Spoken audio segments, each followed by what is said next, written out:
एक समय की बात है जब महात्मा गौतम बुद्ध अपने शिष्यों के साथ ध्यान और ज्ञान की चर्चा कर रहे थे। उनके आश्रम में एक शिष्य ने एक महत्वपूर्ण प्रश्न पूछा, महात्मा, कर्म क्या है और कर्म हमारे सुख दुख का कारण कैसे बनते हैं? महात्मा गौतम बुद्ध मुस्कुराए और बोले, वत्स, मैं तुम्हें इस सवाल का जवाब जरूर दूंगा, लेकिन उसके लिए मुझे तुम्हें एक कहानी सुननी होगी। इसीलिए मैं तुमको यह कहानी सुनाने जा रहा हूँ। इस कहानी के माध्यम से तुम सभी शिष्य यह समझ जाओगे कि कर्म क्या है। एक समय की बात है, एक राजा और उसका मंत्री अपने देश के भ्रमण पर गए। भ्रमण करते करते जब वे एक बाजार में पहुंचे तो वहां राजा को एक दुकानदार दिखा जो चंदन की लकड़ियां बेच रहा था। उस दुकानदार को देखते ही राजा को एक अजीब ख्याल आया। राजा मन ही मन सोच रहा था कि कल मैं इस दुकानदार को फांसी की सजा दे दूं। मन में चल रही यह बात राजा ने मंत्री को बताई। इससे पहले कि मंत्री कुछ बोलता, राजा उस दुकानदार की दुकान के सामने से आगे निकल चुके थे और दुकानदार को फांसी लगाने की बात को छोड़कर दूसरी बातें करने लगे। लेकिन मंत्री के मन से वह फांसी वाली बात निकल ही नहीं रही थी। वह मंत्री बहुत ही चिंतित हो गया। वह यह समझ ही नहीं पा रहा था कि आखिर राजा दुकानदार को फांसी लगाने के बारे में क्यों सोच रहे थे। आखिर दुकानदार की गलती क्या है? दुकानदार से बिना कुछ बात किए, बिना कुछ सोचे समझे महाराज ऐसा फैसला लेने के बारे में क्यों सोच रहे हैं? मंत्री अपनी सोच में डूबा हुआ राजा के साथ राजदरबार वापस चला गया। वापस लौटने तक सूरज डूब चुका था, इसीलिए राजा अपने कक्ष में विश्राम के लिए चले गए। लेकिन मंत्री को रात भर नींद नहीं आई। फिर जैसे तैसे करके वह सो पाया। सुबह जगने के बाद मंत्री के मन में एक ख्याल आया कि क्यों न मैं भेष बदलकर दुकानदार के पास जाऊं। इसलिए वह भेष बदलकर एक साधारण प्रजा का रूप बनाकर उस दुकानदार के पास गया और उससे पूछा, तुम क्या बेचते हो? दुकानदार ने जवाब दिया, मैं चंदन की लकड़ियां बेचता हूँ। फिर मंत्री ने आसपास के लोगों से दुकानदार के बारे में पूछना शुरू किया। सबने जवाब दिया कि यह दुकानदार तो किसी से बोलता तक नहीं है, हमेशा दुखी रहता है, अपने ही ख्यालों में खोया रहता है। सभी दुकानदारों की बात सुनकर मंत्री को बात समझ में आ गई। मंत्री फिर वापस उसी दुकानदार के पास गया और पूछा, तुम दुखी क्यों रहते हो? क्या बात है जो तुम्हें परेशान करती है? दुकानदार बोला, मैं इसलिए दुखी और परेशान रहता हूँ क्योंकि मैं अपनी जिंदगी से खुश नहीं हूँ। मेरी चंदन की लकड़ियां भी कोई नहीं खरीदता। लोग मेरी दुकान पर आते हैं, चंदन की लकड़ियों को सूंघते हैं और बोलते हैं, बहुत ही सुंदर है, बहुत ही अच्छी महक है, लेकिन कोई खरीदता नहीं है। इसलिए मैं बहुत दुखी रहता हूँ। मंत्री दुकानदार की ये बातें सुनकर खुद भी दुखी हो गया। वह सोचने लगा, कोई भी दुकानदार दुखी क्यों नहीं होगा अगर उसकी दुकान का कोई भी सामान खरीदा ना जाए, जबकि सामान में कोई कमी न हो। मंत्री सोचने लगा कि यह दुकानदार तो पहले ही अपने दुखों की वजह से इतना दुखी रहता है, फिर भी राजा के मन में इसे फांसी देने का ख्याल आया। पता नहीं क्यों राजा इस दुकानदार को फांसी पर लटकाना चाहते हैं। अर्थात राजा के मन में आए हुए इस विचार का उत्तर अभी तक मंत्री को नहीं मिला पाया था। मंत्री ने फिर दुकानदार से पूछा, भाई क्या हो अगर तुम्हारी दुकान की सारी चंदन की लकड़ियां ऐसे ही रखी की रखी रह जाएं? कोई भी उन्हें ना खरीदे तो? दुकानदार गुस्से में बोला, हाँ मैं जानता हूँ मेरी चंदन की लकड़ियां ऐसे ही रखी रह जाएंगी, कोई नहीं खरीदेगा मेरी लकड़ियों को।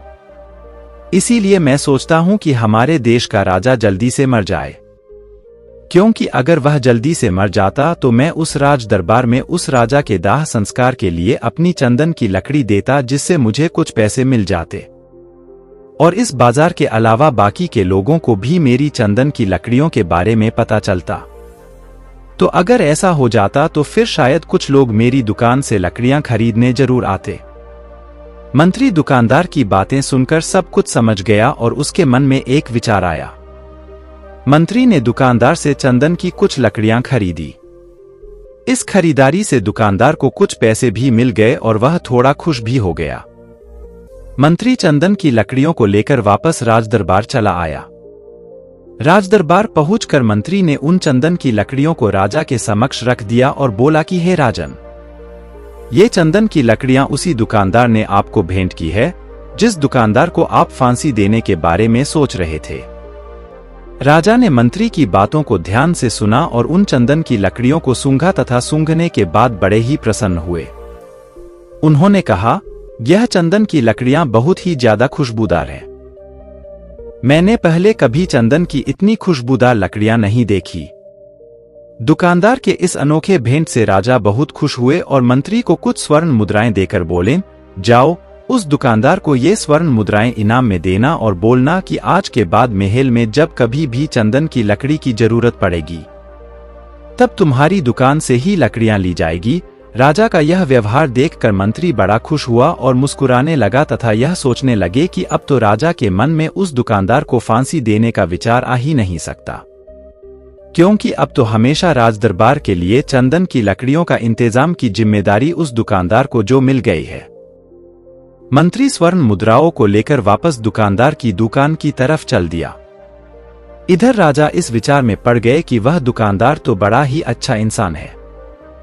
वह कितना सज्जन है कि बिना किसी वजह के उसने मेरे लिए उपहार भेजा, जिस वक्त मैं उसके बारे में यह सोच रहा था कि मैं इसको कल फांसी दे दूंगा।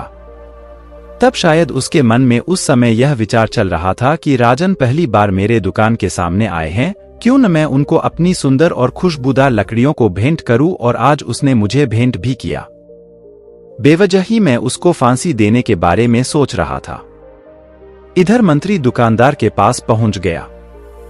मंत्री ने राजा के द्वारा दी गई स्वर्ण मुद्राओं को दुकानदार को देते हुए कहा कि जिन चंदन की लकड़ी को कल मैं खरीद कर लेकर गया था, उन चंदन की लकड़ियों को राजा ने बहुत पसंद किया और इनाम के तौर पर तुमको यह कुछ स्वर्ण मुद्राएं दी हैं। साथ ही साथ मंत्री ने उस दुकानदार को यह भी बताया कि अब आज के बाद राज दरबार में जब कभी भी चंदन की लकड़ियों की जरूरत पड़ेगी तो सारी चंदन की लकड़ियां तुम्हारी दुकान से ही ली जाएगी।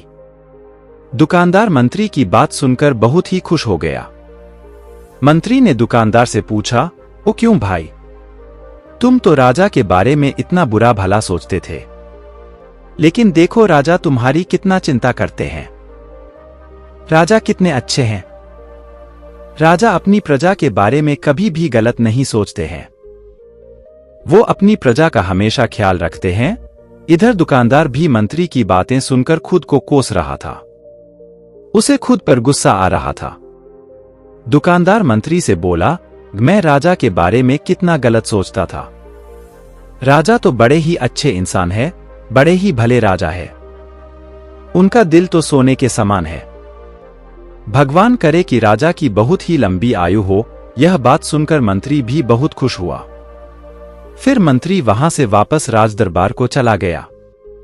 बस यहीं पर महात्मा गौतम बुद्ध ने इस कहानी को समाप्त किया। कहानी समाप्त करने के बाद उन्होंने शिष्यों से पूछा कि अब बताओ कि कर्म क्या है। किसी शिष्य ने कहा कर्म बोले हुए शब्द है। किसी शिष्य ने कहा कर्म वाणी है। तो किसी ने कहा कर्म सोच है। तो किसी ने कहा कर्म भावना है, वगैरह वगैरह। अपने सारे शिष्यों का जवाब सुनने के बाद महात्मा गौतम बुद्ध ने बताया कि कर्म हर एक इंसान की खुद के विचार होते हैं। हमारे विचार जैसे रहेंगे हम वैसे ही कर्म करेंगे और उन्हीं विचारों के द्वारा किए हुए कर्म हमारे सुख और दुख के लिए उत्तरदायी होंगे। अर्थात हमारे विचार अगर गलत है तो हमारे द्वारा की हुई कर्म भी गलत होगी तथा इसका परिणाम भी गलत निकलेगा। परिणामस्वरूप हम दुखी रहेंगे। अगर हमारे विचार सही रहेंगे तो हम सही कर्म करेंगे, सही कर्म करेंगे तो फिर सही फल मिलेगा, जिससे हम सुखी रहेंगे। इसीलिए प्रिय शिष्यों, अपने विचारों पर ध्यान दो। विचारों पर ध्यान देने से ही तुम्हारे कर्म अच्छे हो सकेंगे। तो दोस्तों, कैसी लगी ये कहानी कमेंट्स सेक्शन में जरूर बताना, और अच्छी लगी तो चैनल को सब्सक्राइब करना और बेल आइकॉन को जरूर प्रेस करना। तो मिलते हैं अगली वीडियो में, तब तक के लिए अपना ख्याल रखना। धन्यवाद।